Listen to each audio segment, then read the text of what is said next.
Sinta berharap semuanya dalam keadaan sehat ya. Nah, kali ini kita bertemu dalam mata pelajaran matematika. Nah, untuk materi kita hari ini yaitu tentang pengolahan data. Untuk pengolahan data ini masuk dalam KD 3.5, yaitu tentang menjelaskan data diri peserta didik dan lingkungannya yang disajikan dalam bentuk diagram atau dalam bentuk data. Dalam kehidupan sehari-hari terdapat banyak kegiatan yang berkaitan dengan pengolahan data. Salah satu contohnya adalah kegiatan pemungutan suara dalam pemilihan ketua kelas atau pemilihan ketua yang lain. Dari kegiatan pemungutan suara akan diperoleh data dan informasi penting yang berkaitan dengan kegiatan tersebut. Nah, informasi tersebut dapat diperoleh melalui proses pengolahan data yang meliputi pengumpulan dan penyajian data dalam bentuk tabel atau diagram yang lain. Nah, untuk lebih memahaminya, ayo kita pelajari materi pada bab ini. Nah, untuk buku panduan yang kita gunakan yaitu buku ESPS dari Erlangga. Silakan kalian siapkan halaman 143. Nah, untuk materi ini akan Bu Sinta bagi menjadi 3 bagian materi. Yang pertama yaitu tentang mengetahui dulu bentuk-bentuk data. Lalu yang kedua nanti kita akan menentukan informasi dari data tersebut. Dan yang terakhir kita akan menyajikan data dalam bentuk tabel. Nah, seperti apa materinya? Langsung saja kita simak video berikut ini. Oke, sekarang kita akan belajar dulu ke data. Apa itu data?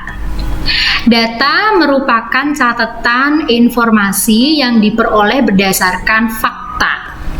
Jadi memang ini sesuai dengan kenyataannya, itu namanya data. Contohnya seperti ini, ada laporan keuangan dibuat seperti data tersebut. Ini fakta ya, sesuai dengan kenyataan. Atau rekapitulasi kehadiran siswa sakit izin alfa, atau tentang daftar nilai siswa di sekolah.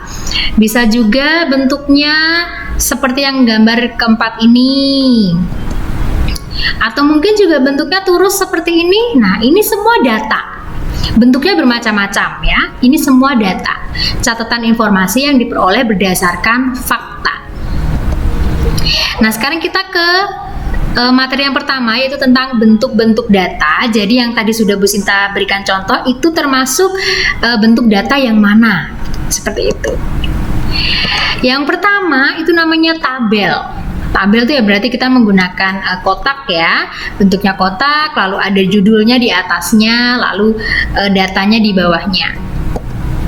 Lalu ada juga diagram lingkaran, bentuknya lingkaran lalu dipotong-potong sesuai dengan data. Atau bisa juga dibentuk diagram batang, seperti ini menjulang tinggi diagram batang. Atau juga bisa menggunakan diagram garis seperti ini, dan juga dengan diagram gambar atau piktogram. Nah, ini merupakan bentuk-bentuk data yang biasa kita jumpai atau biasa kita lihat secara tidak langsung. Sebenarnya itu merupakan bentuk-bentuk data, tapi kita tidak tahu namanya apa. Nah, jadi besok misalnya kalian di suatu tempat melihat ada bentuk data yang seperti ini, kalian tahu itu termasuk jenis bentuk data yang mana. Oke? Sekarang kita yang kedua, informasi dari data. Ternyata dari data-data tersebut kita bisa memperoleh banyak informasi. Ya, yang pertama bacalah dengan cermat data tersebut. Misalnya di sini bisa berikan contoh, data nilai ulangan matematika 15 siswa adalah sebagai berikut. Nilainya yang di kotak berwarna orange ada 7, 6, 8, 8, 7, 9, 6, 9, 8, 7, 6, 7, 8, 7, 7. Nah, dari data ini kita bisa memperoleh banyak informasi. Apa saja informasinya? Bu Sinta hanya memberikan beberapa contoh informasi saja, nanti kalian di rumah bisa mencari informasi yang lain dari data ini. Nah, yang pertama informasinya adalah banyak siswa yang memperoleh nilai 7 ada 6 orang. Coba kalian lihat di data, lalu kalian hitung apakah betul yang nilainya 7 itu ada 6 orang. Pasti betul karena informasi ini memang sesuai dengan datanya. Lalu informasi berikutnya kita juga bisa dapat yaitu banyak siswa yang memperoleh nilai 8 itu ada 4 orang. Bisa dibuktikan di data. Atau informasi yang ketiga, jika KKM Matematika itu adalah 7, maka banyak siswa yang harus remediasi ada 3 orang. Berarti yang nilainya di bawah 7 itu harus remediasi. Nah, dia ada 3 orang. Betul tidak datanya? Sekarang kita cek ke datanya. Oh, betul. Berarti informasi ini sudah sesuai dengan data yang tersedia. Nah, atau datanya berupa tabel. Perhatikan tabel berikut. Di sini ada tabel hari dan juga jumlah pengunjung. Hari Senin ada 50 pengunjung, Selasa 200 pengunjung, Rabu 175 pengunjung, Kamis 125 pengunjung, Jumat ada 150 pengunjung, Sabtu 325 pengunjung, dan yang terakhir hari Minggu ada 425 pengunjung. Nah, dari sini kita bisa memperoleh informasi bahwa jumlah pengunjung terbanyak ada di hari Minggu. Betul atau tidak? Coba kita lihat tabelnya. Betul tidak kira-kira? Pasti betul. Oke, lanjut. Informasi yang berikutnya, banyak pengunjung selama 1 minggu itu ada 1450 pengunjung. Banyak sekali. Ini banyak pengunjung selama 1 minggu. Jadi dari hari Senin sampai hari Minggu silahkan kalian jumlahkan. Nah, ini ada 1450 pengunjung. Coba kalian hitung pelan-pelan di rumah. Apakah betul ini yang sudah Bu Sinta hitung 1450 pengunjung? Ya. Nah, dari 2 data tadi, ya, data yang pertama dan data yang kedua ini kalian lebih mudah melihat atau memperoleh informasi yang mana? Pasti dari data tabel. Makanya materi kita yang ketiga kita akan menyajikan data dalam bentuk tabel. Ada beberapa langkah yang harus kalian perhatikan dalam menyajikan data ke bentuk tabel. Yang pertama, baca data dengan cermat.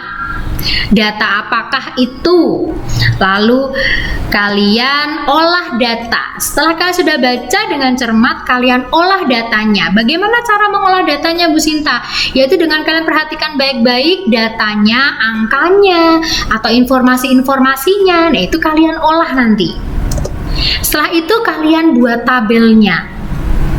Setelah tabelnya sudah jadi, kita isi tabelnya sesuai dengan data yang sudah kita baca tadi. Nah, untuk contohnya seperti apa? Ini contohnya. Berikut adalah data nilai ulangan matematika siswa kelas 4. Datanya sudah Bu Sinta sediakan di layar. Sudah kalian perhatikan cermat ya? Sudah dibaca? Oke, kalau sudah, Bu Sinta mulai olah datanya. Bagaimana Bu cara mengolah datanya? Kita cari beberapa informasi penting yang ada dalam data tersebut.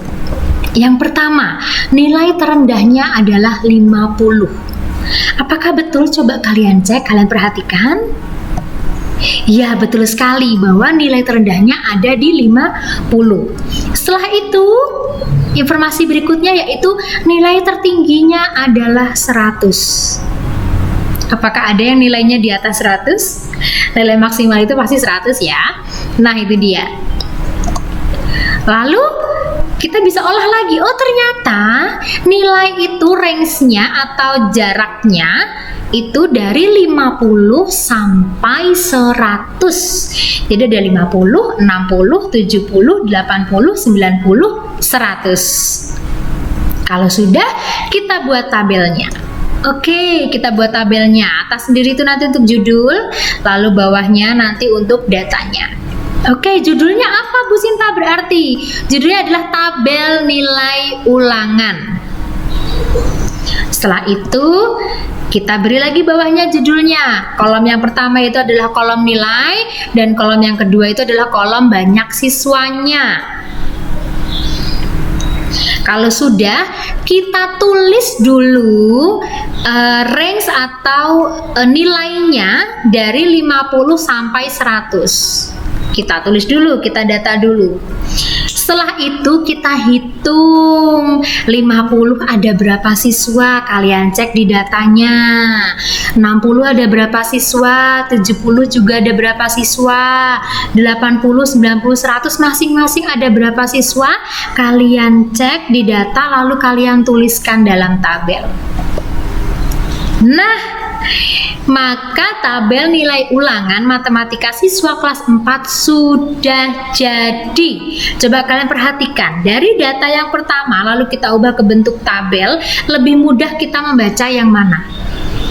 Lebih mudah dalam bentuk tabel. Nah, betul sekali. Maka untuk LKPD hari ini silahkan kalian mencoba mengerjakan atau kalian mencoba untuk menyajikan data yang nanti akan Bu Sinta berikan ke dalam bentuk tabel.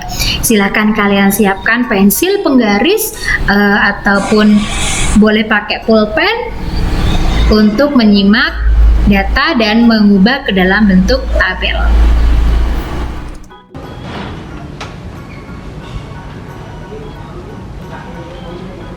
Oke anak-anak, itulah pembelajaran matematika pada hari ini. Kelasnya sudah bisa tutup, silakan kalian kerjakan untuk lembar kerjanya yang ada di live worksheet ya. Jangan lupa selesaikan tepat waktu, jangan pernah menunda pekerjaan. Selamat dan sukses untuk anak-anak di rumah, sampai jumpa!